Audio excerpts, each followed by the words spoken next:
the cooking contest begins! Okay. Hello buddies! Today, I'll be sharing with you the exciting cooking contest organized by the TLE department at the Igbaras National High School Mini Forest in celebration of Nutrition Math. Hello, Ma'am Ana. Good morning. Our TLE coordinator, Ma'am Ana Casiana. And finally, our chief judge, the head teacher 3 of the Math and Science Department, highly regarded for his culinary expertise, is our panel of judges. Let us all welcome Mr. Joji B. Ortiz.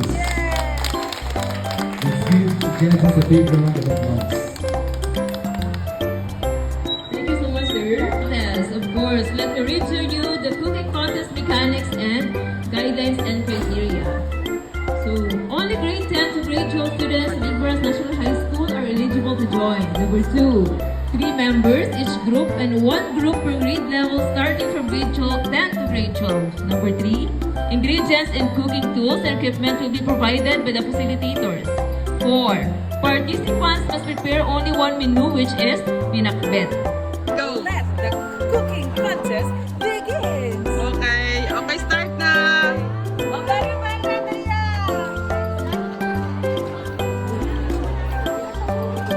Nagagit na ng chief judge. Thank you, sir. Thank you sa time. Mag-judge ka namin ng cooking contest.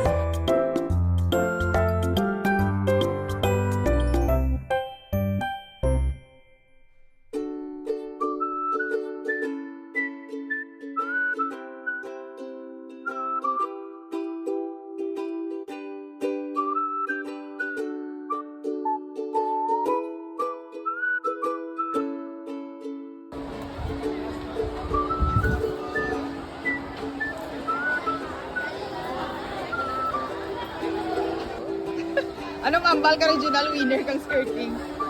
Reminiscing the past. Ang lamisa na buhi pa. As in? Kagang tela, buhay pa. Padang ginagawa. Hindi, kilala ka years. Kilala ka years.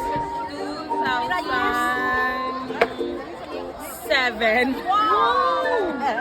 Amura ka tipig ang TLE department. Amo yung table, be? As in?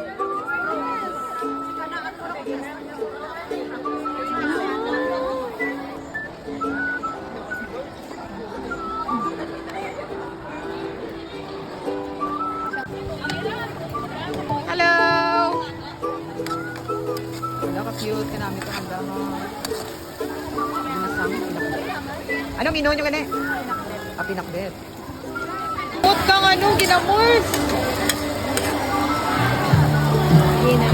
Ito namin ito ginamos na ba?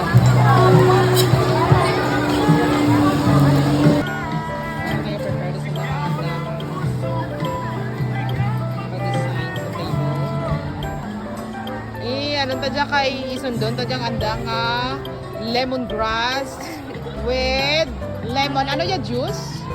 Hello ka nami. Ano grade nyo? With honey? Grade 12. O, mongga ang mga grade 12. Cookery ka mo? Hello ka nami. Mga expert ka no?